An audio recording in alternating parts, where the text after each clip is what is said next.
you afraid to try something new? That's a question we all got to ask ourselves. I think it's fear a lot of the time. We don't want to be uncomfortable because let's be real, we've all found our routine. Nobody wants to break their routine because it's comfortable. It's predictable. We know what's going to happen, so there's no surprises. I mean, nobody likes when somebody jumps from behind a corner and says, "Surprise!" and scares the shit out of you, right? No, nobody likes that. We don't like to be uncomfortable.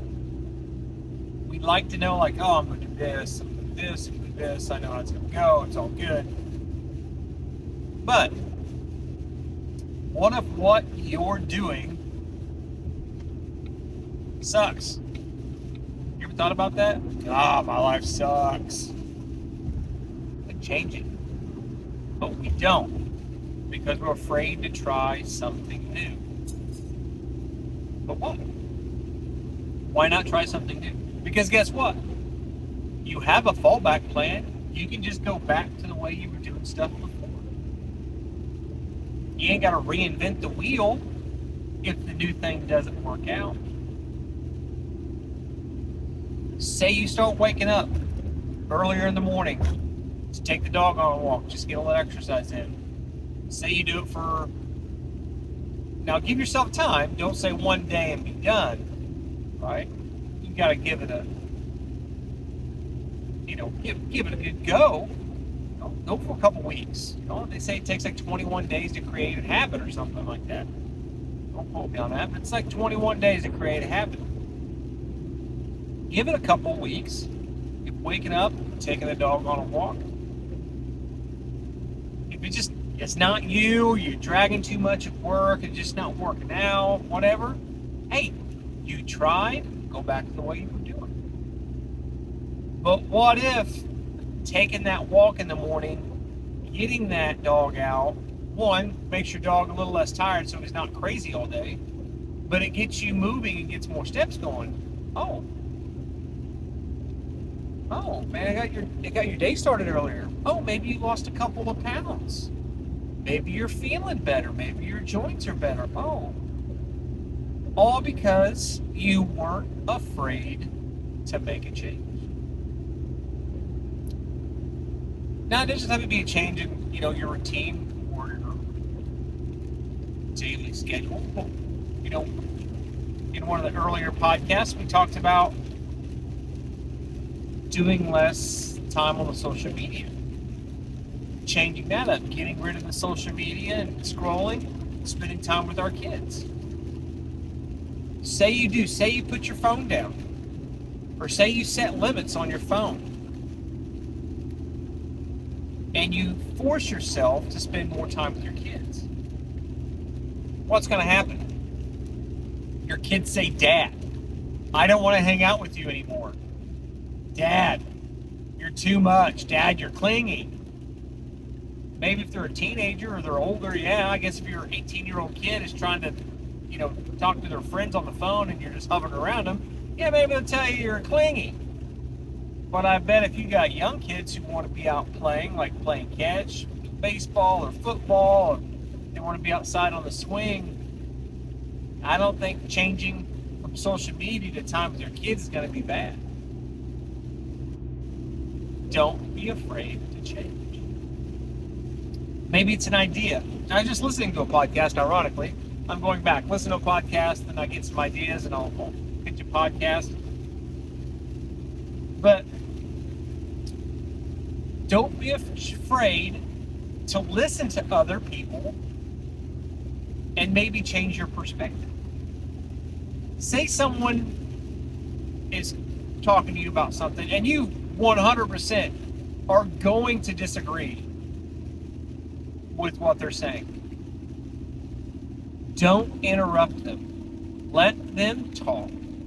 Let them say what they're going to say. Let them get it out. Don't interrupt them, because you wouldn't want them to interrupt you when you bring up your side of the point. But Maybe if you actually listen to what they're saying, you can understand where they're coming from.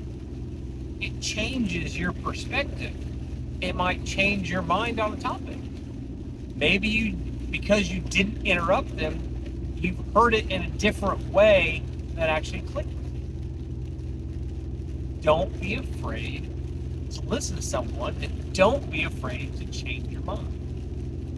It doesn't make you less of a person. Maybe there's a stigma out there that's, oh, if I have an idea and I don't like it and it's wrong, that makes me less of a person. That's okay. That's not okay. You're not less of a person. If your idea is wrong, that's all right. To me, it shows a sign of intelligence that you can actually listen to other people and take on more information and mold your perspective and your idea around what you now know. Maybe you didn't know something before, right?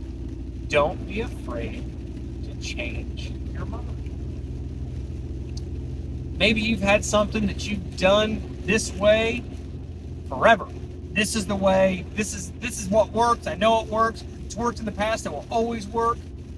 Guess what? Maybe something out there is better. Maybe you take what you have and you listen to other ideas, you listen to other information, and you just tweak what you've always done just a little bit, and now you made it better. One of the big kind of staples of my job is always improve your position. And whether it's, putting up some new camouflage, or it's maybe digging the hole a little deeper, making, the berm a little bigger, or making the fields of fire better, clean it up, whatever. You're always improving your position. Same thing with whatever scheme you've been working on, right? Say it's a training program. Say there is a tried and true program that in the past that has had success, and it's a great foundation, but guess what? Science has advanced. We know more about training and science than we have ever known. So what you knew 10 years ago, that was great. That was great for what we knew then. But we know better now. We know how to train better. We know how to recover better. We know how to maximize what we're doing better. So maybe, like I said before, maybe we aren't afraid to change our mind, but we listen to the information that is out there and we improve what we have. And if it doesn't work, you know what? Give it a try. You never know.